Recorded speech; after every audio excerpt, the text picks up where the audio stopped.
राज्याचे उपमुख्यमंत्री अजित पवार यांच्या निधनानं कधीही भरून न येणारी महाराष्ट्राची हानी झाली। आज त्यांचे विमान अपघातात निधन झाले, त्यामुळे संपूर्ण महाराष्ट्रात शोककळा पसरले।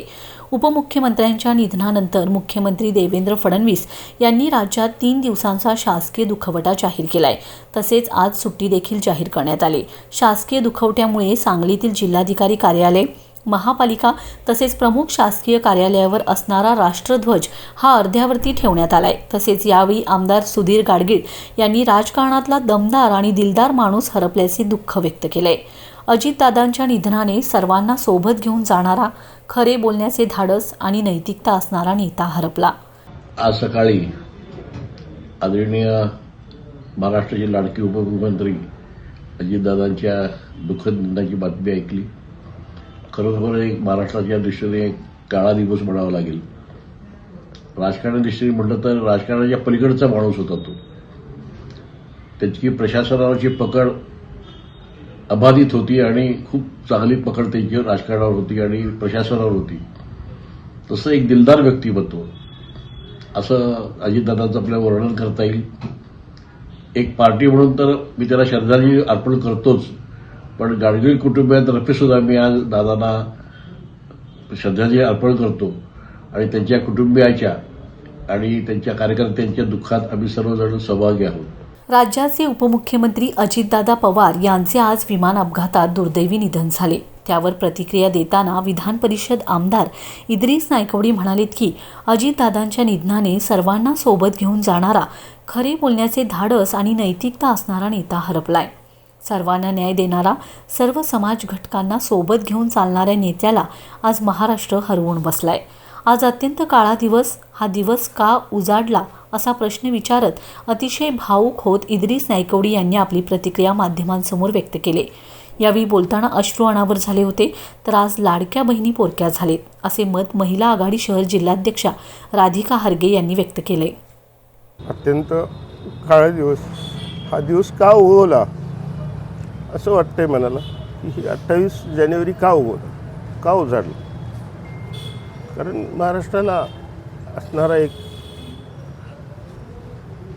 शिस्तप्रिय नेता, शब्दाला जागणारा नेता, सर्व समाजाला, सर्व घटकांना बरोबर घेऊन जाणारा आणि सर्वांना न्याय देणारा, सर्वांना प्रतिष्ठा प्राप्त करून देणारा एक नेता आणि अलीकडल्या राजकारणात खरं बोलणाऱ्यांची किंमत नाहीशी झाली किंवा खरी बोलणारी माणसं नाहीशी झाली। पण अशाही परिस्थितीत राजकारणात खरं बोलायचं धाडस, नैतिकता यांच्याकडे होती। हा नेता ज्यांनी माझ्यासारख्या एखाद्या अल्पसंख्याक समाजातल्या छोट्या कार्यकर्त्याला सुद्धा फार मोठा न्याय देण्याची भूमिका घेतली आणि या समाजाला न्याय देण्याचा प्रयत्न माझ्या माध्यमातून केला। अशा अनेक इतर समाजालाही न्याय देण्याचं काम अजितदादांनी केलं।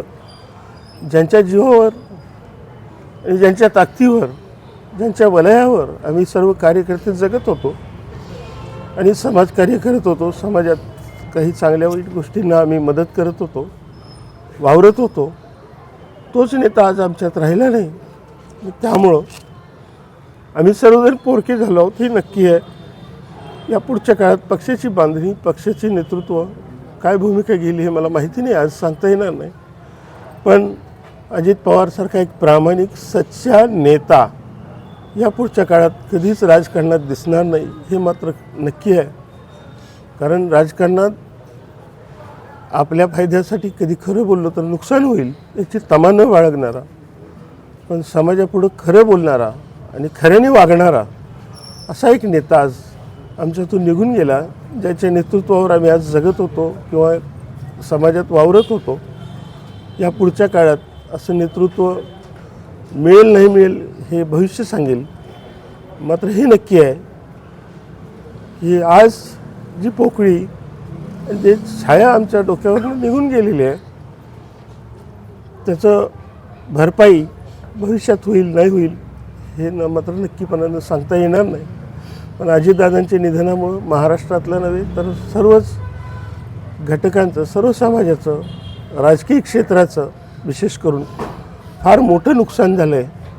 परमेश्वराच्या चरणी एवढीच प्रार्थना आहे की अजितदादांच्या माघारी त्यांना अपेक्षित असणारा महाराष्ट्र त्यांना अपेक्षित असणारा समाज हा यापुढं निर्माण व्हावा आणि महाराष्ट्र सुखासमाधानानं जगावं, जो अजितदादांची संकल्पनेत होता, एवढीच परमेश्वरचरणी इच्छा आहे, आमची प्रार्थना आहे.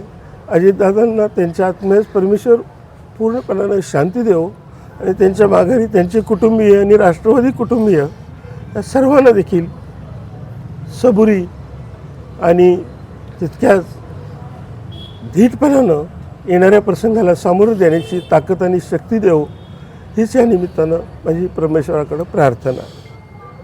तिकडे निघतोय, त्यांची कुटुंबीयही पोचत आहेत थोड्या वेळात, बारामतीत आता पोचली असतील कदाचित.